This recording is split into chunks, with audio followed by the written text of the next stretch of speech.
La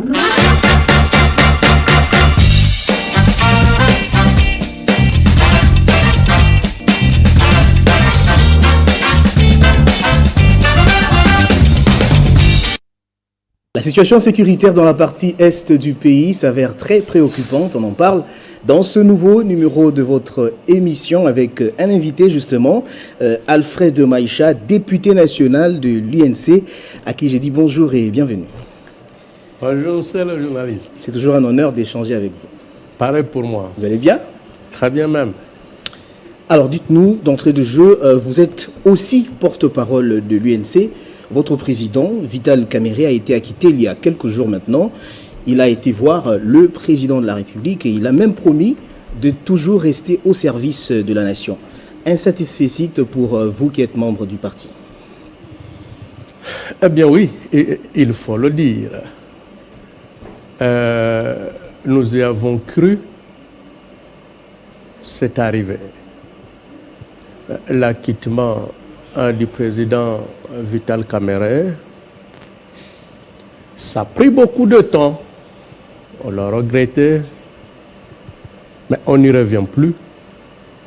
L'essentiel, c'est que, en effet, l'Éternel a éclairé les juges très bas sur la situation du président Vital Kamerhe et le contour du dossier dit de 100 jours, et Dieu aidant, le président Vital Kamerhe a été complètement lavé.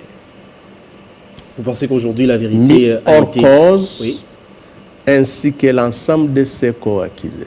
La vérité a été dite ou pas, il me revient qu'il n'y a pas plus véridique qu'un arrêt de la Cour, en tout cas en matière judiciaire. Ce qui est jugé est présumé vérité. Donc, on en est là. Il faut rassurer l'opinion, effectivement, parce que le programme de 100 jours était attendu. Et il demeure attendu. Que donc, l'acquittement du président Vital Kamerhe et de l'ensemble des co-accusés dans les dossiers 100 jours ne signifie pas que les obligations des parties dans le cadre du contrat signé entre Jamal et la République démocratique du Congo sont tombées caduques. Non. Vous pensez qu'il faudra M. Jamal demeure redevable des obligations contractuelles qu'il n'avait pas encore exécutées. La République démocratique du Congo également. Des obligations qu'elle n'avait pas encore exécutées. C'est ainsi que nous en appelons aux uns aux autres, puisque nous apprenons qu'il y a plusieurs conteneurs de pièces de maisons préfabriquées qui traînent dans les différents ports des pays voisins. Il importe que le gouvernement de la République et M. Jamal prennent des dispositions nécessaires pour que cette cargaison entre au pays. J'apprends. Vous êtes porte-parole de l'UNC. J'apprends que la cargaison qui traîne en Tanzanie était destinée à la ville de Bukavu et de Goma. Nous en avons besoin à Bukavu.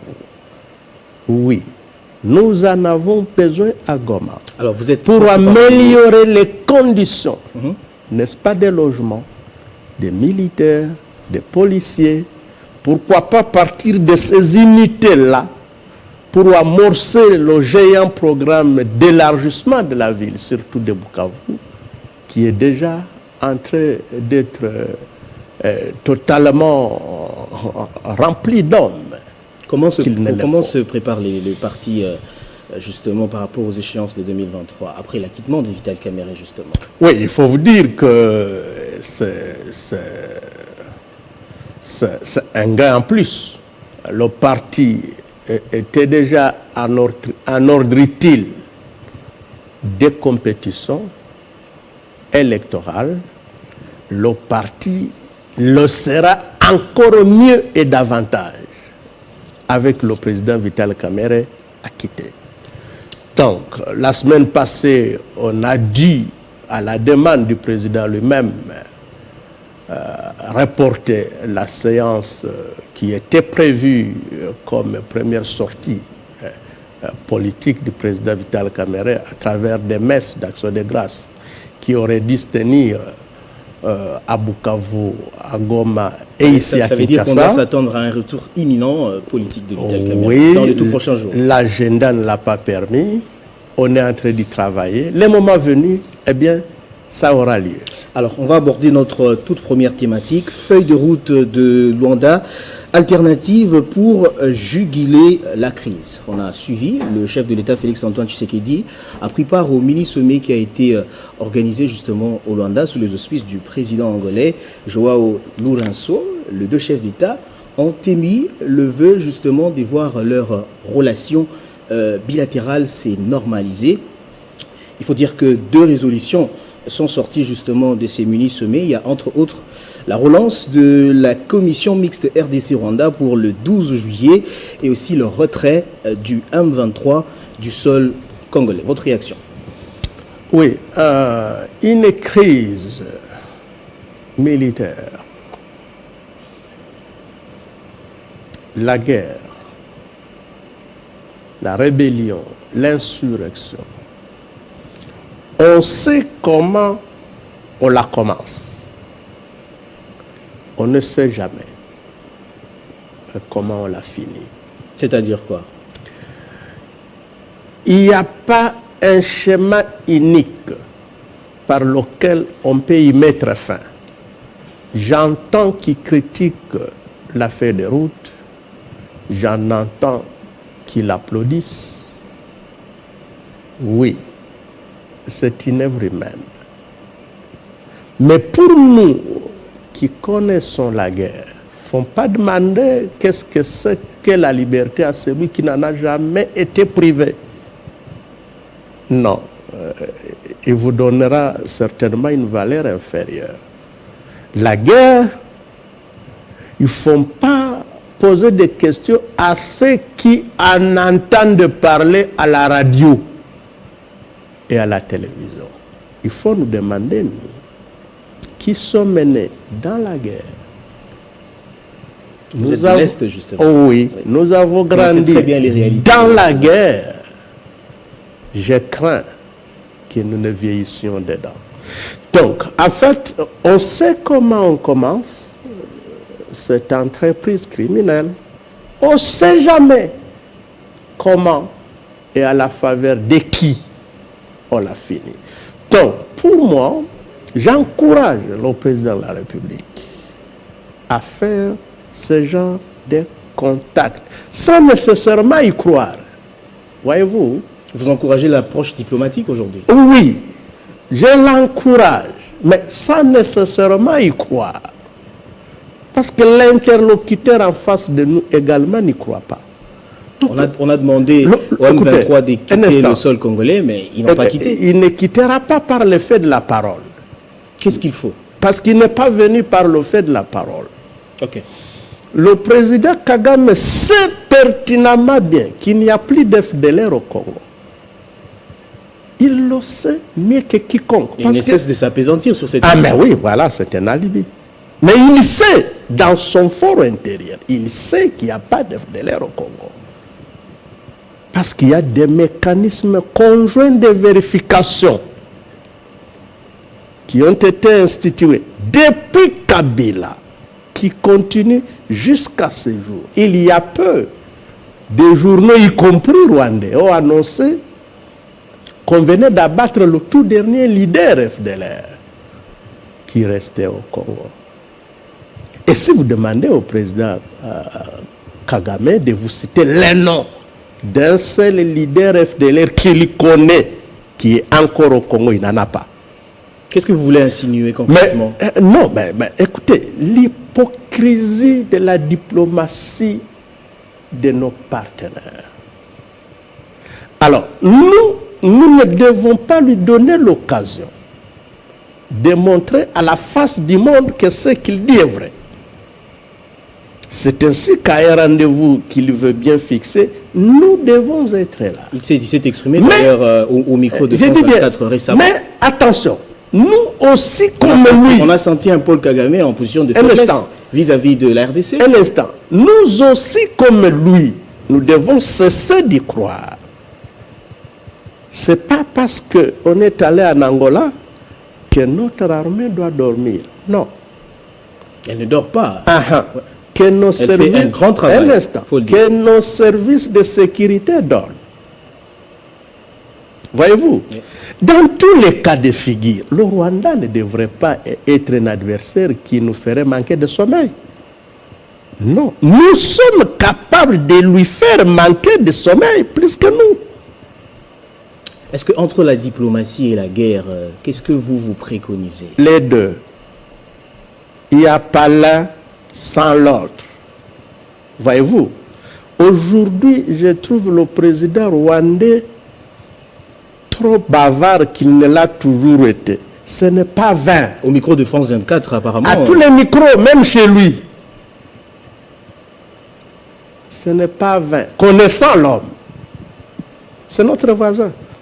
C'est depuis 1994 que nous l'avons en face. Nous le connaissons. Et c'est ce que j'ai dit, le Congo doit désormais apprendre à utiliser les gens qui connaissent l'individu pour faire avec lui. Mais comment je le trouve aujourd'hui un peu trop bavard, même quelque peu agité, qu'il ne l'a été. Et c'est normal. C'est la preuve de son implication dans ce qui se passe dans l'Est. Ben, il l'a toujours été. Le contexte n'est plus le même, en fait. Il a trouvé un contexte favorable avec l'AFDL. Il a marché au Congo. Ce n'est pas qu'il avait l'armée la plus forte. Le Zaïre n'avait pas combattu. C'était une victoire plus diplomatique que militaire. Les gens sont venus en Godio. Et que vise, selon vous, Kagame? Il est revenu. Qu'est-ce qu'il vise? Un instant. Il est revenu. Il a tenté la même aventure avec le RCD. En 98, il a été bloqué. Il a été bloqué sur son chemin de passage. Il a tenté avec le CNDP. Aujourd'hui, il est avec le M23. Il ne dépassera même pas la colline de Bunagana. Parce que le contexte n'est plus le même. Qu'est-ce qu'il cherche? Je ne voudrais pas me mettre à sonder les cœurs des gens. Mais il y a des personnalités que Dieu crée comme telles avec les germes d'insatisfaction naturelle. Tu lui tends la main, il la voit petite, il prend le bras. Qu'est-ce que vous voulez dire par là concrètement? Qu'est-ce qu'il vise concrètement mais Kagame, en nous agressant? Écoutez, le président Kagame est celui de nos voisins le plus gâté par le Congo. Nous avons 9 voisins, non? Je n'en trouve pas autour de nous qui aient eu autant d'avantages au Congo comme Kagame. Il a même une usine qui exploite les minerais. Alors qu'il n'en a pas dans son sous-sol. Il n'y en a pas. Ah, voyez-vous. Donc, ça veut dire qu'il vise nos richesses. Alors, l'appétit venant en mangeant, voyez-vous, il a cru que nous étions naïfs. Loin s'en faut. Donc, j'invite plutôt notre gouvernement à prendre la mesure de la chose et faire avec. Le gouvernement reste très ferme, hein, jusqu'ici. Il faut qu'il soit encore beaucoup plus ferme que ça. Le peuple le veut. Et attention, notre armée n'est pas si faible que ça. Elle est très forte. Nous avons des officiers, des généraux de ce pays, de toutes les communautés confondues, y compris rwandophones. Je dis bien, y compris rwandophones. Si Kagame apprend que tel et tel est chargé des opérations à Bunagana, il va retirer ses troupes. Comment réagissez-vous? Parce que s'il ne les retire pas vivants, ils lui reviendront dans les cercueils. Quelle est votre réaction après le renouvellement de l'embargo sur les armes par le Conseil de sécurité? Est-ce une preuve que la communauté internationale est d'une certaine hypocrisie par rapport à ce qui se passe dans l'Est de notre pays? Mais la communauté internationale, c'est qui? C'est quoi? C'est tout et rien à la fois. Généralement, on fait allusion aux grandes puissances. Mais écoutez, le Congo est membre de la communauté internationale, n'est-ce pas? Exactement. Ce qui nous agresse également.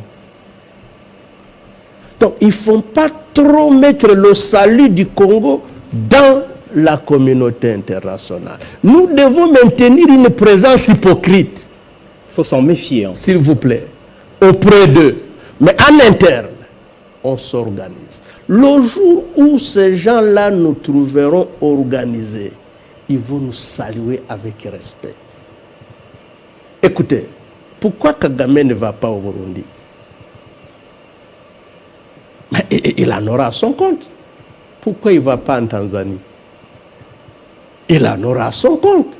Désormais, il faut que prochainement, il tente de venir au Congo, il nous trouve chez lui avant. Et nous savons le faire. Il n'y a pas que nous qui avons ce qui ne nous aiment pas au Rwanda. Le Rwanda a également d'autres qui ne l'aiment pas. Il doit faire attention. J'aimais le président de la République quand il dit... Est-ce que vous pensez que la communauté internationale soutient le Rwanda? Je paraphrase le chef d'État un instant. Oui. J'aimais le président de la République quand il dit, si le Rwanda veut la paix, il faut que ça soit la paix totale. Et s'il veut la guerre sera également totale. Le président Félix l'a dit et il a le soutien du peuple pour ça. Le président Laurent Désiré Kabila l'avait dit à son temps. Vous amenez la guerre sera longue et populaire. Donc, je nous invite plutôt à un sursaut de patriotisme, à nous souder. Quelle attitude devrait avoir à l'heure actuelle la population? Nous devons éviter de nous pointer les doigts mutuellement, de nous stigmatiser pour rien. Vous encouragez, nous risquons plutôt, vous encouragez l'unité nationale. Bien sûr, nous risquons plutôt de décourager ceux-là sur qui nous devrions nous compter. C'est donc l'attitude qu'il faut avoir en temps de guerre. Bien sûr, pour défaire l'ennemi commun.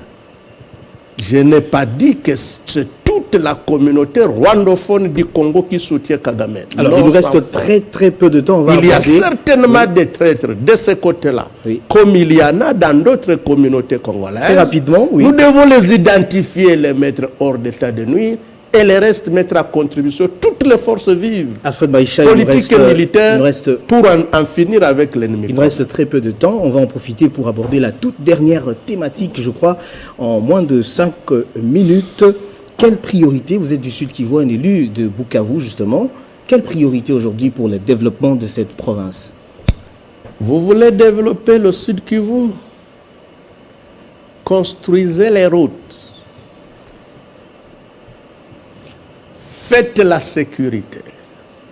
Le peuple du Sud Kivu, entrepreneur, fera le reste.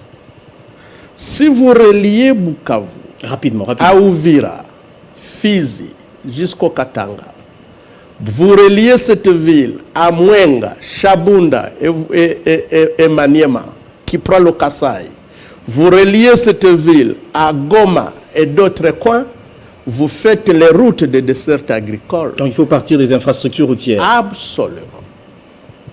L'amélioration de ces infrastructures chassera même l'insécurité. Sur le plan sanitaire. Deuxième ingrédient, c'est le journaliste. Oui.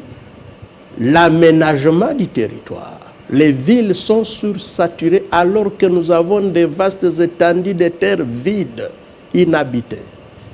Il importe qu'il y ait un plan d'aménagement du territoire pour créer des espaces à même d'accueillir des peuples dans des conditions de vie dignes. Vous avez parlé de questions sanitaires, ça fait partie de ça. Lorsque l'habitat n'est pas sain, eh bien la santé est affectée. Voilà il faut donc améliorer ça. Oui. Il faut bien améliorer également le système de l'éducation en insistant sur la gratuité de l'enseignement. Parce que lorsque cela est fait, le panier de la ménagère contient, donc accumule des réserves. Ça peut avoir un impact sur le panier de la ménagère. Absolument. Alors, voilà qui met fin à cette émission. Veut que l'on paye mieux l'enseignant pour qu'il s'occupe effectivement de notre jeunesse et le reste le peuple ajoutera à travers le secteur privé qui est très entrepreneur de ce côté-là. Voilà qui met fin à cette émission. Je rappelle que je recevais sur ce plateau le député national de l'UNC, Alfred Maïcha. Avec lui, nous avons justement parlé de la situation préoccupante dans la partie est du pays et aussi la question justement des priorités pour le développement du Sud Kivu. Merci à vous tous de nous avoir suivis. Restez fidèles au programme de Télé 50.